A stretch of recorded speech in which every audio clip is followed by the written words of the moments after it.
আমরা যখন কর্মস্থল থেকে যখন বাসার দিকে যাই, তখন কিছু না কিছু বাজারঘাট করে নিয়ে যাই। বলে কেন? বলে খাওয়ার প্রয়োজন তাই। আমরা কাপড় পরিধান করি, বলে শরীরটা ঢেকে রাখার জন্য।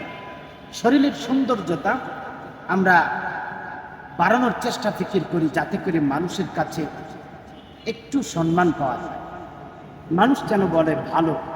ভাই মেরে দোস্ত, দুনিয়ার সব কিছু করি নিজের ভালোর জন্য।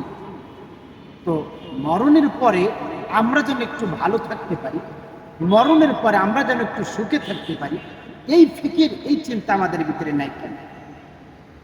আমরা এদিক ওদিক যদি লক্ষ্য করি, একটু তাকাই, তাহলে দেখবেন আমরা সকলেই আছি দুনিয়াকে নিয়ে, আখিরাতকে একেবারে ভুলে গিয়েছে। অতএব যারা আখিরাতকে ভুলে তারা না কামিয়াব, আর যারা আখিরাতের কথা চিন্তা করে তারাই হচ্ছে কামিয়াব।